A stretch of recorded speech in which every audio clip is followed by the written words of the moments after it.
ahead, Zola!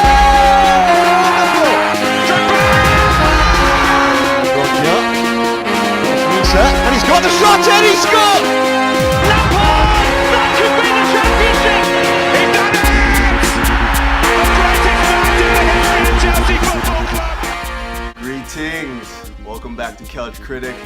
Dennis P. sitting here on my couch, musing Chelsea Football Club.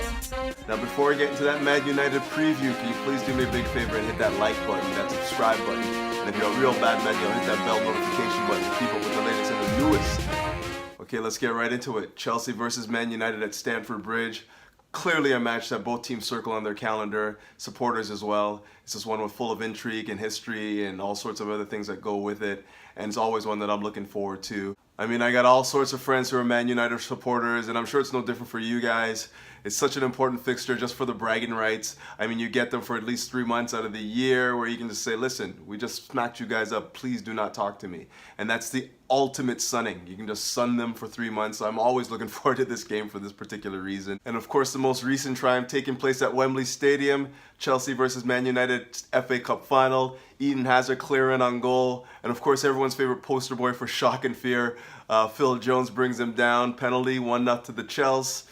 And we walk away with the FA Cup. This game comes at an interesting point in the season as well. Of course, Man United marred in all sorts of controversy, a split dressing room, a manager that doesn't feel like he's being backed, and of course the supporters all over each other. And it's almost a game where the energy and atmosphere will sort of take center stage to the actual game itself. I mean, what's the mood going to be like in the United camp? And with Jose returning to the bridge for what could be the last time, who knows? What's the talking points going to be centered around? Is it going to be about his time during 2004 to 2006, or is it going to be about his last tenure where, you know, things kind of like derailed and are in some ways mirroring what's happening at United currently? I'm sure that will garner lots of intrigue and probably grab most of the headlines, but for me, I like talking tactics. And this one is interesting for me, mainly because we know the manager, we know what Jose is all about, and we know what their current run of form has been like the last little while. And it's almost something that we can actually even relate to. What I find weird about Jose's tenure at Man United, and in particular this year, is that he lacks confidence and he seems a little unsure about what he wants to get done. He doesn't have a settled 11, like he's switched, chopped and changed more than anyone else. And he's changed shape and ideology so much, even just this year. He's played 4 at the back, 3 at the back, 5 at the back. He's pressed, he's not pressed. He sat deep. And it's just not something that we normally associate with Jose Mourinho. I mean, he's been pragmatic, but he's also been assured in his ideas a lot of the time. But I think the major difference that we're seeing between, say, Jose from 2005 and 2006 and the one that we currently see is the preparedness of the squad. I mean, 2005, 2006, Jose had a dossier on every player, every bench player, their youth team, and also their cousins. And you felt like every player knew exactly what they had to do and exactly what he wanted them to do, and they understood that or else they wouldn't play. In this current United team, it just looks like they have no idea of the most fundamental things about the squads that they're facing. Like, who likes to attack the aerial balls? Who likes to, you know, run near posts? Like the most general things that you would think Jose's teams would be well drilled on. They just have no concept of. You just don't know what you're getting on a week-to-week basis from this United team. And it's so alarming because in the past, you would know United like to attack down the flanks. They have pace. They don't care what you do. You're going to have to basically try a game plan to neutralize what they do well. And what you're seeing that is different to this team is now teams are coming having worked out what they don't do well rather than trying to neutralize what they do well at.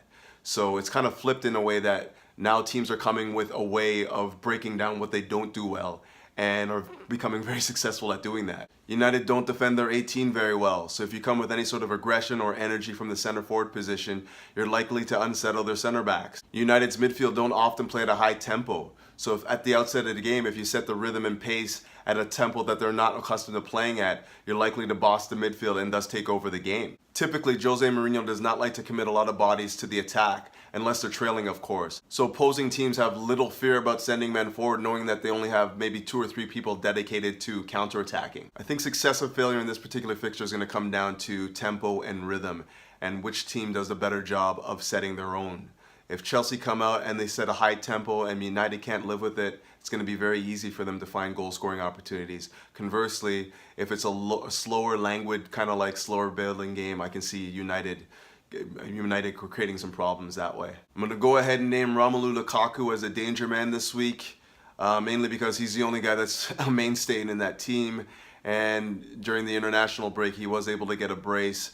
And of course, he's coming back to Chelsea and feels like he may have something to prove. So it just so happens that I feel like he's the kind of defender or center forward that will give David Luiz and Rudiger a little bit of problems, just because he is powerful and he does have incredible space. So I think they may struggle with that if he uses it correctly. Like, I think the problem with Lukaku a lot of the time is he doesn't really know how to use his skill set to effectively impact a match. I'm gonna make another bold prediction and say Chelsea take this match 4-1.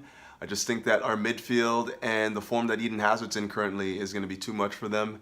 And you know, just again, the atmosphere that's surrounding this game right now, I feel like it's gonna be less about what's happening on the pitch from the United perspective and more about, you know, the turmoil and whatnot. And from a Chelsea's perspective, we're coming into this game undefeated, feeling good about our game. Yes, we do have the Eden Hazard thing that's coming up every now and then, but aside from that, we're having good performances on the pitch week after week.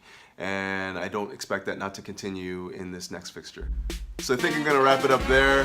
Chelsea emerging the victors at Stamford Bridge 4-1. Don't have goal scorers, and as I said, usually I have these bold predictions that never come off, but let's hope it does this time. Do me a quick favor, if you haven't already, please hit that like button, that subscribe button, that bell notification to keep up with the latest and the newest. I play in bands. I don't know if anyone of you guys know this, but I play music for a living, and I'm going to be on the road for the next few weeks. So I'm going to continue the videos. I'm going to keep them up, but expect dodgy locations. I won't be at my beautiful couch for the next 2 weeks, but I am going to try and keep this thing going if time permits, and you know, if there's talking points essentially. But again, make it out to the bars. It's going to be a great weekend to go see, you know, a fixture of this magnitude, mainly because of the atmosphere that's associated with it. It's United versus Chelsea, you know, legendary matchup, really. One of my favorite fixtures for the reasons I've already touched on. I love jibing my friends. I'm sure you guys feel the same about that. And it's just bragging rights we're after for this one. So let's hope Chelsea can pull it out. Get down to your bars, get down to your pubs, and let's have a good time this weekend. Cheers, thanks for watching.